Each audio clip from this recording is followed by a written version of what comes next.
Welcome to Live Label Free, the podcast, where we talk about all things eating disorder recovery, autism, entrepreneurship, and so much more. I'm your host, Livia Sarah, and my mission is to inspire individuals from across the globe to live a life in which they feel fulfilled and free from limiting labels. I am so excited to have you here and cannot wait to dive into the episode. Hey! It's a good day for another podcast episode.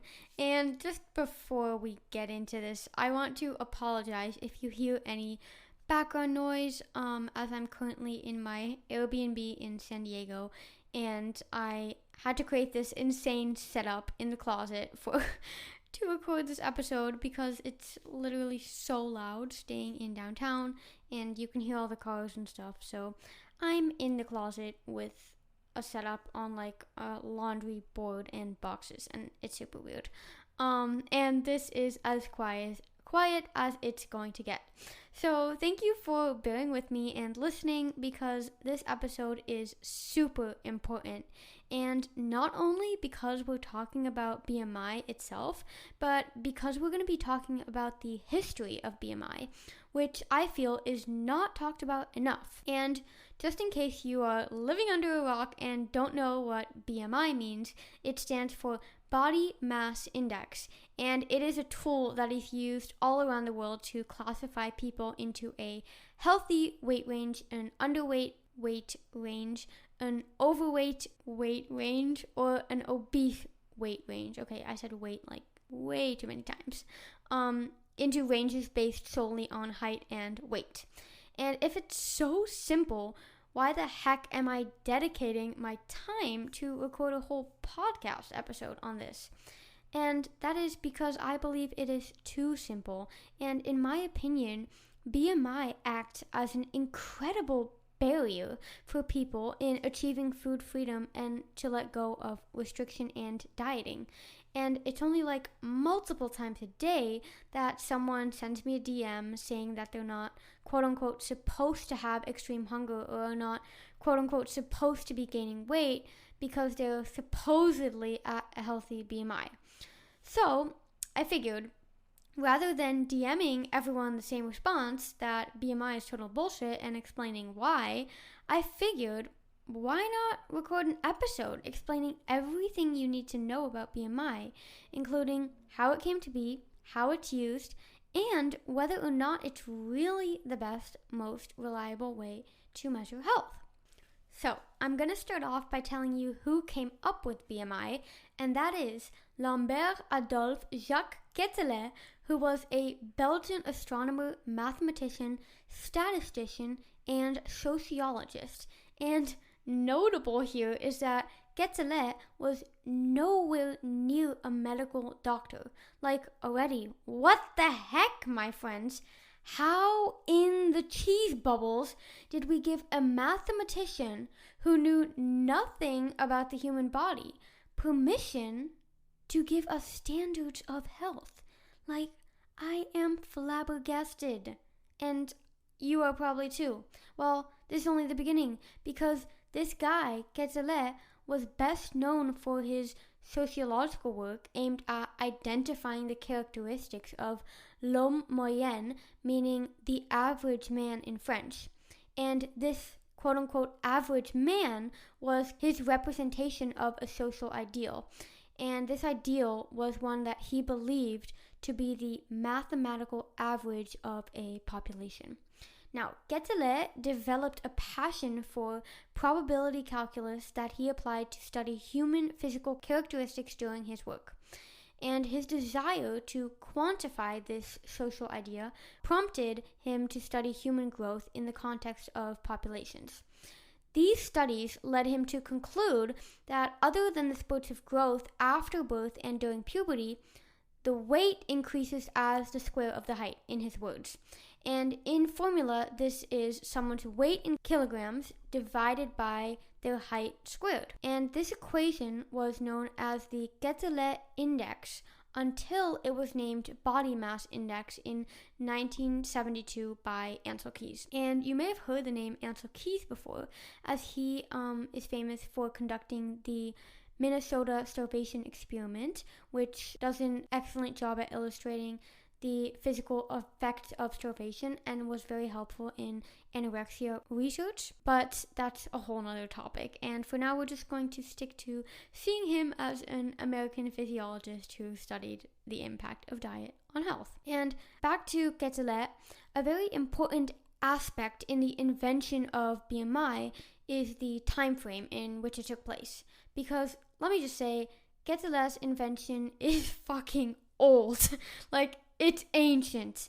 His studies were published during the early 19th century. So that's the 1800s, you guys. That's like over 200 years ago.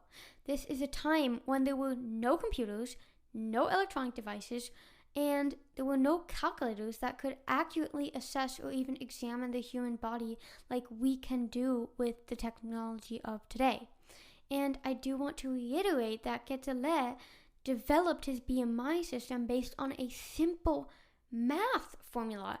Well, we know, or rather I feel we should know, that no number can ever capture the complexity of our bodies and any associated health issues. Now, not to mention, the 1800s were a boom time for racist science. Quetelet's studies were based solely on the size and measurement of French and Scottish men, meaning that people of color, immigrants, poor people, and disabled people were not taken into account. And did you hear another group that's missing? 0 women were part of this study. Yes, 0 women were part of this study. This means that the index was devised exclusively by and exclusively for white Western European men. Like, I'm sorry, but what? How is it even acceptable that doctors, nutritionists, and basically every person in the traditional healthcare system nowadays, and mind you, 200 years later, is using the system to diagnose and treat illnesses? Like, guys, I seriously, I cannot wrap my head around this. But the worst part is that there's more. Because by the turn of the next century, after Quetelet had invented this index, so in the 1900s, the BMI system quickly gained popularity as a tool to assess whether people were over, under, or at a healthy weight. And even today, we all know that BMI is used as a means to determine overall health, which is, again, just flabbergasting considering that so many factors are not taken into account. Think about muscle to fat ratio, bone density, body type, gender, and age. And as I often describe as a key factor when it comes to regaining trust with our bodies during recovery from an illness such as an eating disorder or any other kind of malnutrition, a higher body fat percentage is often so necessary to ensure proper healing, because your body needs that extra cushion to start trusting you again that you are not in a famine environment. And the latest science has disproved so many common myths about size, health, and weight loss. So why are we so obsessed about our place on a BMI chart? Like any other historic tool, BMI is a product of its social context. With all the technological advances made in just the last couple of decades, is it not just a tiny bit odd that medical professionals use something as simple as a math formula to determine whether someone is quote-unquote healthy or not? All around the world, patients with a history of eating disorders are being told they are quote-unquote recovered simply because they have reached a quote-unquote healthy BMI. But what about the mental aspect? What about all the other physical aspects? What about the absence of a period in women, or the fatigue, or the obsessive thoughts about food, or the mental extreme hunger? These are all signs that your body is still malnourished and cannot be measured by a simple math formula. Like, seriously, back in the 1800s, BMI was created solely because there was no better alternative. Now, there are so many different measurement tools that you can get a pretty good image of someone's well-being when you put all these pieces together. From a quick blood draw, doctors can notice any deficiencies or surpluses in the body and even how well certain organs are functioning. However, I do believe in a holistic approach to health, meaning that you have to take all factors of someone's life into account. And, of course, assuming that you have no underlying conditions, I do feel the best markers of health are as simple as observing the way you are treating your body and listening to its signals. What are your eating and drinking habits like?